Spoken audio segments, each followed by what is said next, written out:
नमस्कार, जय हिंद, जय भारत। न्यूज़ रिसर्च सेंटर में आपका स्वागत है। यहाँ हम उन मुद्दों पर आपसे बात करेंगे जो आपके सामाजिक, आर्थिक और व्यवहारिक जीवन में खास असर डालता है। आज बात फ्लैशबैक 2020 की। वैसे तो ये पूरा साल कोरोना के नाम रहा, लेकिन कोरोना के अलावे मोदी सरकार के कई ऐसे फैसले रहे और नीतियाँ रहीं जो आपके जीवन और देश की व्यवस्था पर गहरा असर डाला है। आज बात कोरोना के साथ साथ उन्हीं फैसलों और नीतियों की करेंगे। कोरोना काल में 22 मार्च 2020 की तारीख को आप नहीं भूल सकते। यही वो तारीख थी जब सबसे पहले जनता कर्फ्यू प्रधानमंत्री नरेंद्र मोदी ने एक दिन के लिए लगाया था। इसके ठीक 2 दिन बाद यानी 24 मार्च 2020 को पहली बार कोरोना से लड़ाई लड़ने के लिए 21 दिनों का लॉकडाउन लगाया गया। ये लॉकडाउन देशव्यापी था। पहली बार देश के लोगों ने लॉकडाउन का अनुभव किया। लॉकडाउन के समय आवश्यक सेवाओं को छोड़कर बाकी सभी सेवाओं पर रोक लगी रही। बाद में इस लॉकडाउन को अलग अलग चरणों में लगाया गया और धीरे धीरे बाकी सेवाएं देश भर में बहाल हुई। इस फैसले के फायदे गैरफायदे पर बहस हो सकती है, लेकिन कोविड-19 संक्रमण की रफ्तार को रोकने और उसके खिलाफ हेल्थ इंफ्रास्ट्रक्चर को तैयार करने के लिए जो कदम उठाए गए वो वाकई में बेहद ऐतिहासिक थे। कोरोना का असर ये रहा कि लाखों लोगों को काम धाम छोड़कर अपने गांव वापस लौटना पड़ा। गरीब लोगों को खासी परेशानी का सामना करना पड़ा। इस दौरान उद्योग धंधों के बंद होने से देश की अर्थव्यवस्था पर इसका व्यापक असर पड़ा। 2020 के फर्स्ट क्वार्टर में हालत ये हो गए कि जीडीपी -24.9 यानी करीब -25% तक पहुंच गया।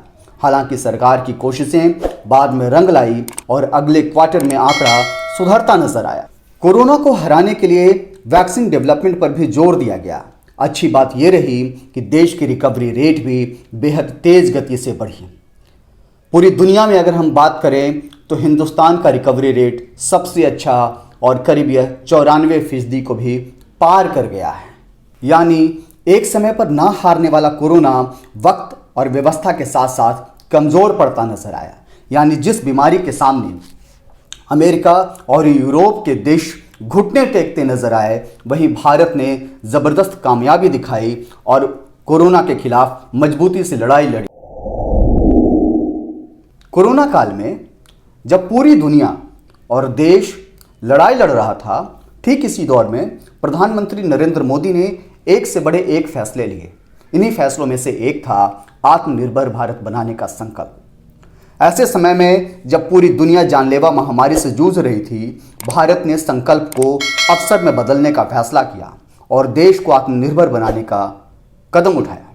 12 मई 2020 को दिए राष्ट्र के नाम संदेश में प्रधानमंत्री नरेंद्र मोदी ने आत्मनिर्भर भारत शब्द का जिक्र किया। उन्होंने इसे आत्मनिर्भर भारत अभियान यानी सेल्फ रिलायंट इंडिया मूवमेंट का नाम दिया। उन्होंने आत्मनिर्भर भारत के 5 स्तंभों को परिभाषित किया। पहली इकोनॉमी, इंफ्रास्ट्रक्चर, सिस्टम, डेमोग्राफी और डिमांड। इस मौके पर उन्होंने स्थानीय उत्पादों को बढ़ावा देने के लिए वोकल फॉर लोकल का नारा दिया और सरकार ने यह जोर दिया कि लोकल प्रोडक्ट को बढ़ावा दिया जाए। उन्होंने इसे लोकल को ग्लोबल बनाने की बात कही। इस दौरान प्रधानमंत्री ने समाज के हर वर्ग के लिए 20 लाख करोड़ के विशेष आर्थिक सहायता पैकेज का भी ऐलान किया। कोरोना काल में ही सरकार ने एक और बड़ा अहम फैसला लिया। मार्च महीने में ही प्रधानमंत्री गरीब कल्याण पैकेज की घोषणा की गई थी। इस पैकेज के लिए करीब 2.25 लाख करोड़ 1,70,000 करोड़ रुपए का बजट आवंटन किया गया था।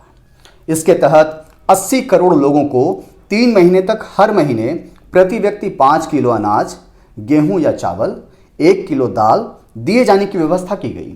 8 करोड़ गरीब परिवारों को 3 महीने तक मुफ्त गैस सिलेंडर दिए गए। मनरेगा की मजदूरी भी 182 रुपये से बढ़ा करके 202 रुपये कर दी गई, जिसका लाभ करीब 14.25 करोड़ परिवारों को मिलना था। 3 करोड़ गरीब वरिष्ठ नागरिकों, विधवाओं, दिव्यांगों को 1,000 रुपये दिए गए। पीएम किसान योजना के तहत करीब 8.25 करोड़ किसानों को 2,000 रुपये जारी किए गए।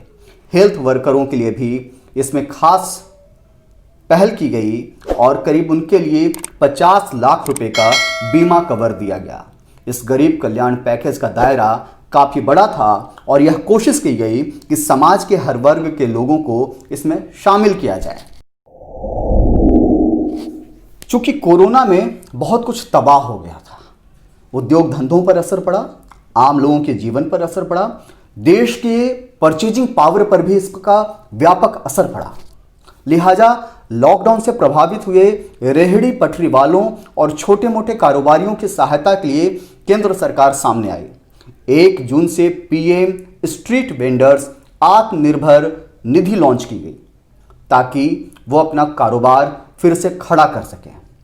इस योजना को PMSVA निधि स्कीम का नाम दिया गया। इस योजना के जरिए न केवल रेहड़ी पटरी वालों को पहली बार लोन देने की व्यवस्था की गई, बल्कि उनके समग्र विकास और आर्थिक उन्नति पर भी ध्यान दिया गया।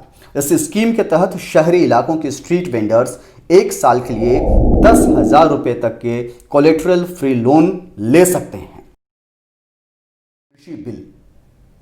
कृषि बिल जो सरकार लेकर के आई, उसके खिलाफ कुछ राज्यों के किसानों में खास तौर से नाराजगी है। इनमें पंजाब, हरियाणा, पश्चिमी यूपी के किसान खास तौर से शामिल हैं। मोदी सरकार ने कृषि सुधारों के मद्देनजर इस साल सबसे महत्वपूर्ण कृषि अध्यादेश को लागू किया। सितंबर में यह अध्यादेश लाया गया और बाद में इसको लोकसभा और राज्यसभा से पास करा करके मानसून सत्र में इसको कानून का रूप दे दिया गया। 27 सितंबर को राष्ट्रपति के हस्ताक्षर के साथ ये तीनों बिल कानून बन गए। केंद्र सरकार का कहना है कि इन कृषि सुधारों से कृषि क्षेत्र में निजी निवेश को बढ़ावा मिलेगा। वह इंफ्रास्ट्रक्चर तैयार करने और राष्ट्रीय और अंतर्राष्ट्रीय स्तर पर सप्लाई चेन खड़ा करने में निवेश करेंगे। सरकार ने एक तरफ किसानों के लिए नई पॉलिसी और नए नियम लाए, तो सरकार ने छात्रों के लिए भी कुछ नई व्यवस्था की। 29 जुलाई 2020 को नई शिक्षा नीति देश में लागू कर दी गई। मोदी सरकार ने इसकी घोषणा इस साल के बजट में ही की थी और शिक्षा क्षेत्र के लिए 99,300 करोड़ रुपए आवंटित किए थे। नई शिक्षा नीति के तहत देश में 10+2 के फॉर्मेट को पूरी तरह से समाप्त कर दिया गया। अब यह फॉर्मेट 5+3+3+4 के अनुसार चलेगा। साफ है कि 2020 अब बीतने वाला है। उम्मीद है कि 2021 में बहुत कुछ नया होगा और जो सबसे बड़ा बदलाव की उम्मीद है वह यह है 2021 में हम 2020 में मजबूत माने जाने वाले कोरोना को पूरी तरह से हरा देंगे। देश नई ऊंचाई छुएगा और उम्मीद है कि 2021 सबके लिए शुभ रहे, सबके लिए बेहतर रहे, सभी लोगों का स्वास्थ्य बेहतर रहे और सबको समान अवसर मिले। जय हिंद, जय भारत। आप अपने सुझाव, अपने कमेंट्स हमें भेज सकते हैं।